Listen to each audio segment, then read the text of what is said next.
దేవుని పరిశుద్ధమైన నామానికి మహిమ కలుగును గాక. ఈ ఉదయకాల సమయంలో ప్రభువైన యేసుక్రీస్తు నామంలో మీకు అందరికి శుభములు. మీరందరూ ప్రభువులో మీ విశ్వాస జీవితాన్ని మరి అంతకంతకు వృద్ధిపరుచుకుంటున్నారని నమ్మి విశ్వసిస్తున్నాను. మీ అందరి నిమిత్తం ప్రభు సముఖంలో ప్రార్థన చేస్తూ ఉన్నాను. ఎవరైతే ఈ అనుదిన వాగ్దానం చూస్తున్నారో మీరు నాకు తెలియకపోవచ్చు వ్యక్తిగతంగా, కానీ ఈ వాగ్దాన పరిచర్య ద్వారా మీరు అద్భుతంగా దీవించబడుతున్నారని నమ్ముతున్నాను. మీరు సహకరిస్తున్న విధానం, మీ యొక్క అమూల్యమైన ప్రార్థన యొక్క సహాయం, వీటన్నిటిని బట్టి ప్రభువును స్తుతిస్తున్నాను. ఈ దినం దేవుడు మనకు అనుగ్రహిస్తున్న ఈ వాగ్దానాన్ని మనం చదువుకుందాం. పరిశుద్ధ గ్రంథంలోని న్యాయాధిపతుల గ్రంథం 8వ అధ్యాయము 23వ వచనంలో ఇలా రాయబడి ఉంది. యెహోవా మిమ్మును ఏలునని చెప్పెను. The Lord will rule over you. యెహోవా మిమ్మును ఏలునని చెప్పెను. ఇది గిద్యోను చెప్పిన మాట. ఈ యొక్క మాట గిద్యోను ఎందుకు చెప్పాల్సి వచ్చిందంటే, గిద్యోను గొప్ప విజయాన్ని కలుగు చేసిన వాడు, ఇజ్రాయేలు ప్రజలకి గొప్ప జయాన్ని కలుగు చేసిన వాడు. అలా విజయాన్ని కలుగు చేసిన గిద్యోను చూసి ఆ ప్రజలందరూ అన్నారు, అయ్యా నీవు మమ్మల్ని ఎలుదువుగాక, నీ పిల్లలు మమ్మల్ని ఎలుదురుగాక అని ప్రజలందరూ కూడా చక్కగా కేకలు పెడుతూ గిద్యోనుని చాలా పొగుడుతున్న సందర్భం అది.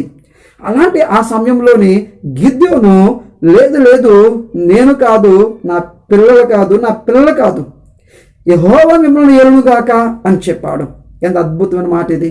అవును, తన ముందుకు పొగడతలు వచ్చినప్పుడు ఆ పొగడతలని దేవుని వైపుకు త్రిప్పినవాడు గిద్యోను. ప్రియ సహోదరి సహోదరుడా, నిజంగా ఈ లోకంలోని మనుషుల మధ్యలో మనం పొగడబడడానికి అర్హులమేమి కాదు, కానీ ఆ పొగడతలో అర్హుడు మనం ఆరాధిస్తున్న దేవుడు. అలా ఆరాధిస్తున్న ఆ దేవుడికి ఆ పొగడతలు, ఆ ప్రైజింగ్ అన్నది మనం తెలియపరిస్తే, అప్పగిస్తే అక్కడ దేవుడు మన అద్భుతంగా దీవిస్తాడు, అద్భుతంగా ఆశీర్వదిస్తాడు. అయితే ఈ వచనం చదివినప్పుడు ఏలునుగాక, దేవుడు ఏలునుగాక, దేవుడు ఏలడం అంటే ఏంటి, దేవుడు రూలింగ్ చేయడం అంటే ఏంటి అని ఆలోచన చేస్తే, మొట్టమొదటిగా వచనంలోని దేవుడు ప్రయోజనం కలిగించేవాడు అని చెబుతాను. ఏలడం అనే ఆ పదంలోని దేవుడు కలిగించే ప్రయోజనము దాచబడి ఉన్నది. ఎందుకు ఈ మాట చెప్తున్నానంటే, ఆది కాండంలోని 1వ అధ్యాయం 16వ వచనంలోని మొట్టమొదటిగా ఈ మాట ప్రస్తావించబడింది. చూడండి, పగటిని ఏలుటకు పెద్ద జ్యోతిని, రాత్రిని వేలుటకు చిన్న జ్యోతిని నక్షత్రములను చేసెను. పరిశుద్ధ గ్రంథములో ఏలుటకు అనే ఈ పదము మొట్టమొదటిగా ఆది కాండం 1వ అధ్యాయంలో రాయబడి ఉంది. అనగా పగటిని ఏలుటకు పెద్ద జ్యోతి, రాత్రిని ఏలుటకు చిన్న జ్యోతి. ఇంతకీ పెద్ద జ్యోతి సూర్యుడు, చిన్న జ్యోతి చంద్రుడు.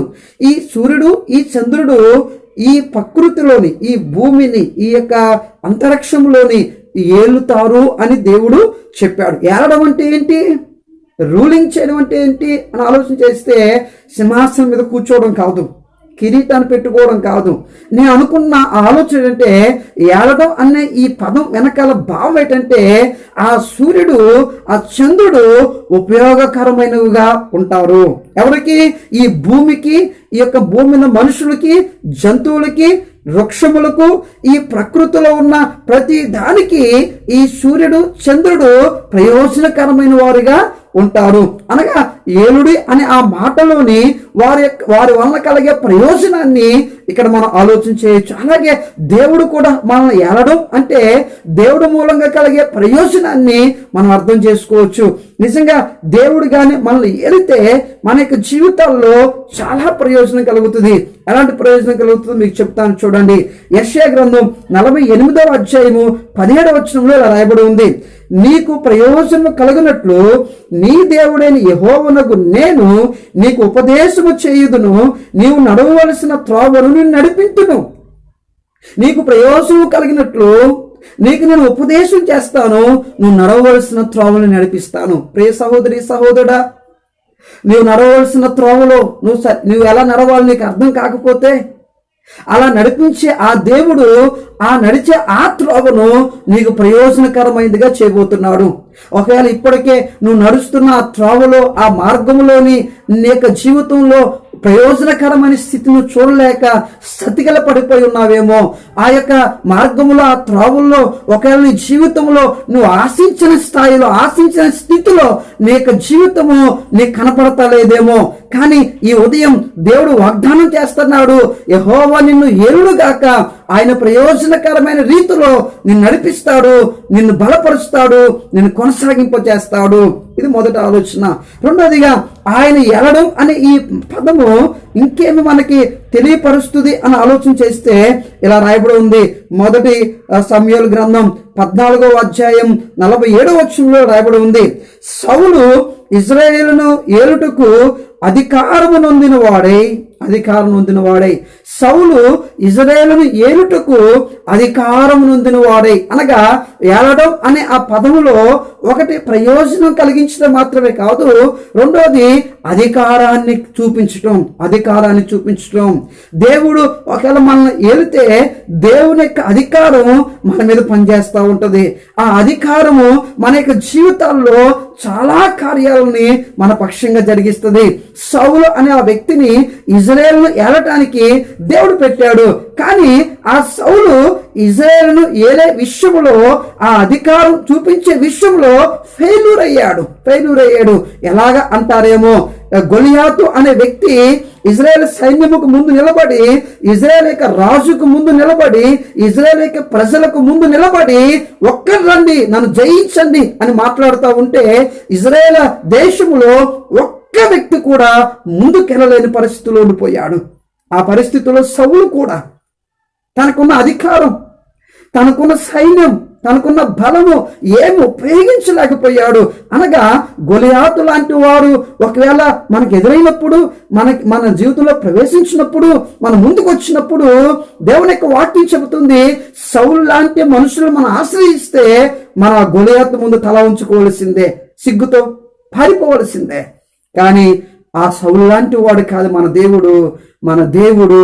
గొలియాతు లాంటి వారు ఎంతమంది మన మీదకి వస్తున్న గొలియాతులను మన దగ్గర నుంచి తరిమి వేసి, వారిని అపజయము కలిగించి, వాడిని మన యొద్ద నుంచి తీసివేసే అధికారం కలిగిన దేవుడు ఈయన. ప్రియ సహోదరి సహోదరుడా, గొలియాతు లాంటి పరిస్థితులు నీ జీవితంలో, గొలియాతు లాంటి స్థితిగతులు నీ జీవితంలో కలుగుతున్నప్పుడు పారిపోతున్నావు, పిరికితనం వచ్చింది, అధైర్యం కలుగుతుంది, ఏం చేయాలో అర్థం కాని పరిస్థితులు ఉండిపోతున్నాయేమో. కానీ దేవుడు తన అధికారాన్ని నీ జీవితంలో పనిచేయాలని ఇష్టపడుతున్నాడు. కనుక దేవుడు మనల్ని కానీ ఏలుపాటు చేస్తే, అలా ఏలుపాటు చేసే ఆ దేవుడు ఆ అధికారం ద్వారా మన ముందు ఎలాంటి పరిస్థితులైనా సరే ఆయన తీసివేయగలడు. నా జీవితంలో కూడా ఒక అనుభవం చెబుతాను. పల్లెపాలెం అనే ఒక ఊరిలో మందిరం కట్టడానికి ఒక స్థలం తీసుకున్నాను. ఆ స్థలం తీసుకున్నప్పుడు, ఆ స్థలం తీసుకుంటున్న ఆ పరిస్థితుల్లోని నేను ఇక్కడి నుంచి ఒక సర్పంచ్ని తీసుకెళ్ళాను. నేను మా పక్షంగా అక్కడి నుంచి ఆ ఊరిలో అక్కడ ఒక సర్పంచ్ని తీసుకెళ్తే అలా మాటలు జరిగినప్పుడు నేను ఎవరినైతే తీసుకెళ్ళి వెళ్ళానో ఆ వ్యక్తి వాళ్ళ పక్షంగా మాట్లాడి నేను కొన్న ఆ స్థలాన్ని డబ్బులు నాకు మళ్ళీ ఇప్పించేశాడు. సరే, చాలా బాధ అనిపించింది, చాలా కొంచెం కష్టంగా అనిపించింది, ఇబ్బందిగా అనిపించింది. ఎందుకంటే ఈ వ్యక్తుల మధ్యలో మనం ఏం చేయగలం, ఏం చేయలేము అని కాముగా ఉన్న ప్రభు సన్నిధికి వచ్చి ప్రార్థన చేసుకుంటున్న ప్రభు ఏంటి అని. కొన్ని సంవత్సరాలు అయిన తర్వాత అదే ఊరిలో మళ్ళా మరొక స్థలం మందిరానికి తీసుకోవడానికి అవకాశం వచ్చింది. అలా వచ్చినప్పుడు వాళ్ళకి చెప్పాను నేను, అమ్మ ఈ ఊరిలో నేను స్థలం తీసుకుంటే మందిరం కట్టలేను, ఎందుకంటే మీ ఊరిలో ఇలాంటి పరిస్థితులు ఉన్నాయి, నేను కొనలేనంటే, లేదు సార్ మీరు తీసుకోండి సార్, మేము దగ్గరుండి మేము కట్టిస్తాము అన్నారు. ఎంత అద్భుతమైన విషయం ఏంటంటే, చర్చికి రాని అన్ని జనులు అక్కడ నిలబడి మందిరాన్ని కట్టించారు. దేవుని స్తోత్రం కలుగుగాక. 3 సెంట్ల స్థలంలో 5 లక్షలు పెట్టి ఒక మందిరాన్ని దేవుడు ఆ స్థలంలో ఇచ్చాడు. ఎవరి అధికారం అది? దేవుడు తన అధికారాన్ని ఆ ప్రాంత ప్రజల మధ్యలో చూపించాడు. నీ జీవితంలో చూపిస్తాడు ఆయన, నీ కుటుంబంలో చూపిస్తాడు ఆయన. ఖచ్చితంగా దేవుని కార్యాలను చూస్తావు, ఎందుకంటే ఆయన ఏలుబాటు అంత అద్భుతమైనది. ఆయన ఏలుబాటుకి అప్పగించుకో. దేవుడు నన్ను ఏలు ప్రభువా, నన్ను పరిపాలించు ప్రభువా అని చేతికి అప్పగించుకో. దేవుడు నీ జీవితంలో చేసే ఆ కార్యాలని నువ్వు చూస్తావు. అలాంటి కృప మనకు అనుగ్రహించిన గాక. ఆమేన్. ప్రార్థన చేసుకుందాం. మహాగణుడవగు దేవ, జీవాధిపతివగు తండ్రి, ఈ యొక్క సమయంలో నీ సన్నిధి మాతో ఉంచి ఈ ఇన్న మాటలు ఆ బిడ్డల యొక్క జీవితాల్లో కార్యం జరిగించమని యేసు నామములో అడుగుతున్నాను పరమ తండ్రి. ఆమేన్, ఆమేన్. దేవుడు మిమ్మల్ని దీవించును గాక. దేవుని కృప మీకు తోడవును గాక. ఆమేన్.